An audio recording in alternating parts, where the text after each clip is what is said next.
और उस पर काम करने में हमें गर्व महसूस होता, फक्र महसूस होता, राष्ट्र के लिए काम करना है और उसके लिए कहीं किसी प्रकार के किसी दिशा निर्देश की जरूरत नहीं है, तो स्वयं अपने अंदर से प्रेरणा जगती है।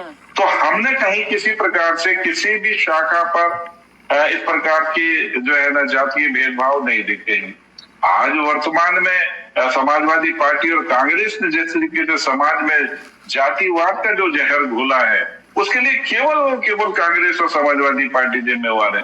पीडीए के नाम पर समाज को बांटना है, धर्म के नाम पर समाज को बांटना है, यह राष्ट्रीय स्वयंसेवक संघ के तो पांव की धूल भी नहीं है। जो काम हमारा इस वक्त में पूरे देश में बल्कि तमाम विश्व में हमारा काम वो चल रहा है राष्ट्रीय स्वयंसेवक संघ का, यही सच्चा काम है सामाजिक समरसता समता के लिए। ठीक है, मेरे साथ समाजवादी पार्टी से भी लीडर यहाँ मौजूद। हमारी ओर से ये उनको रिक्वेस्ट है कि ऐसे मिसलीडिंग स्टेटमेंट ना बनाएं। आपके पास आना चाहूंगी। मोहन भागवत कहते हैं अब सबकी एक जात होगी, भेदभाव किसी के साथ नहीं होगा। लेकिन जब इलेक्शन शुरू होते हैं तो हमें तकरीरों के जरिए सुनने को मिलता है कि आदिवासी जो है वो प्रेसिडेंट है, प्राइम मिनिस्टर जो है वो ओबीसी तबके से आते हैं, सीएम जो है वो दीगर तबके से आते हैं, माइनॉरिटीज को दिखाने की कोशिश होती है। फिर इलेक्शन में या सियासत में जातियों का इस्तेमाल क्यों किया जाता है? वोट बैंक के लिए क्या? मैंने आपको कहा ना कि समाज को जाति के आधार पर ये पॉलिटिकल पार्टियां बांट रही हैं। मैं तो खोल करके नाम ले रहा हूं कांग्रेस का। मैं आपको एक बात बताऊं, 1935 में जब अनुसूचित जातियों की सूची बनी, उस वक्त में 469 जातियां उसमें शामिल थी। 1950 में वो जातियां बढ़कर के 594 हो गई। 1950 के बाद आज 2025 में 1238 जातियां जो है अनुसूचित जातियों में शामिल हो गई हैं।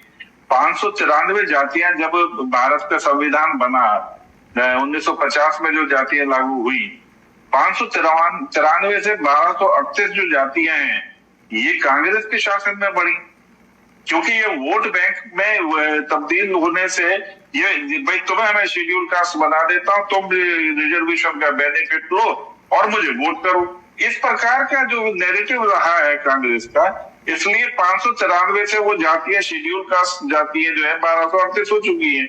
यानी इन जो 75 वर्ष जो हमारा जो वो हो गया आजादी के बाद का, इसमें ये जातियों का इजाफा हुआ 638 से ज्यादा जातियों का। तो ये तो कांग्रेस ने बढ़ाई ना, भाजपा ने तो नहीं बढ़ाई है।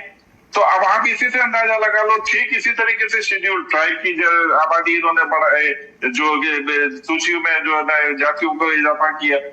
तो ये किसी भी सूरत में समाज के उस तबके को वोट में तब्दील करने के लिए कि भाई तुम शेड्यूल कास्ट, और जो जिसको रिजर्वेशन मिल जाता है कैटेगरी में आ जाता है, वो एकदम वामपंथी झंडा लेकर के चालू हो जाता है कि हम 5000 साल से शोषित हैं, पीड़ित हैं, वंचित हैं, हमारे ऊपर ऐसे अत्याचार होते हैं, हमें मंदिर में ले जाए। आज भी दुर्भाग्य है कि तमाम लोग झूठ बोलते हैं कि हमें मंदिर में प्रवेश नहीं करने दिया जा रहा। मैं भारत के लगभग सभी मंदिरों में और अपने नाम के साथ शांत प्रकाश जाटव लिख करके जाता हूं, मुझे तो कभी किसी ने नहीं रोका। और मैं तमाम ऐसे मंदिरों के महंत और पुजारियों को जानता हूं जो अनुसूचित जाति से।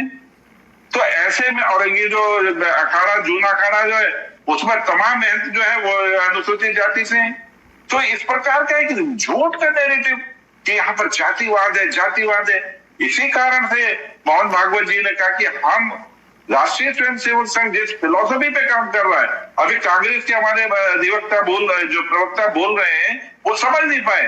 ये एक फिलॉसफी है कि एक मंदिर, एक शमशान और एक कुआं, हम इस तर्ज पर काम कर रहे हैं।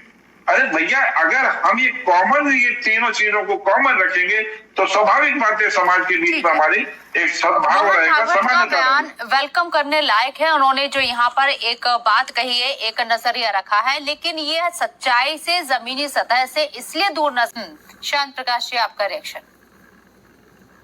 देखिए, अभी आपने कांग्रेस और समाजवादी पार्टी के दोनों प्रवक्ताओं की बातें सुनी। मैं समाजवादी पार्टी के प्रवक्ता जो उनकी बात को बहुत नहीं सुन पा रहा था क्योंकि आवाज में डिस्टर्बेंस आ रही थी, मगर सही मायने में जो सुनाई दिया मैंने, उसके हिसाब से आप देखो ये दोनों डरा रहे हैं। केवल जनता को डरा रहे हैं कि इसके कारण से, इस प्रकार की फिलोसफी के कारण से जो मोहन भागवत जी ने कही है, एक मंदिर, एक शमशान और एक कुएं की बात कही है, इसके कारण से रिजर्वेशन खत्म हो जाएगा, नौकरियां खत्म हो जाएंगी। क्यों खत्म हो जाएंगी भैया? और ये आखिर इसका रिजर्वेशन से क्या ताल्लुक है? आप कहना क्या चाहते हो? जिस तरीके से सीएए के दौरान मुसलमानों को डरा कि तुम्हारा जो आयत होने वाला है, जिस तरीके से वक्फ के जो बिल पर जो है ना, ये मुसलमानों को भयभीत कर दे, डर रहे कि अरे तुम्हारे शमशान कब्रिस्तान छिन जाएंगे, तुम्हारी मस्जिदें छिन जाएंगी। ठीक वही नैरेटिव यहाँ पर शुरू कर दिया मोहन भागवत जी के बात पर। आप जनता के बीच में इस प्रकार की भ्रम की बात क्यों कर रहे हैं? एक मंदिर, एक शमशान और एक क्या नाम है उसकी कुएं की जो बात है, वो एक फिलोसफिकल बात है। आज की डेट में हम सब लोगों के घर में पानी आ रहा है, चोटी से आता है पानी। अगर हमारा एक गांव में जिस जगह पर हम रहते हैं, वहां पर अगर एक मंदिर है, वो सबको वहां पे जाने के लिए, पूजा करने के लिए पूरा वो निमंत्रण है। वहां पर कहीं किसी के साथ में कोई भेदभाव नहीं है। किसी भी प्रकार के जो सामाजिक जो वो एस्टेब्लिशमेंट है, वहां पर कहीं किसी को रोक नहीं है। जिस चीज के लिए राहुल गांधी जी और तमाम ये जो कांग्रेस के लोग बोलते हैं, वहां पे कहीं रोक नहीं है। इस चीज को उन्होंने एस्टेब्लिश करा है कि हमारे किसी प्रकार का मंदिर और कुएं और शमशान के नाम पर कहीं कोई भेदभाव नहीं है। और उसी फिलॉसफी पर हम लोग आगे चल रहे हैं, आगे बढ़ रहे हैं, तभी हमारा समाज, हमारा देश एक है और मजबूत है। जिस तरीके से मोहन भागवत साहब ने बयान दिया, उनका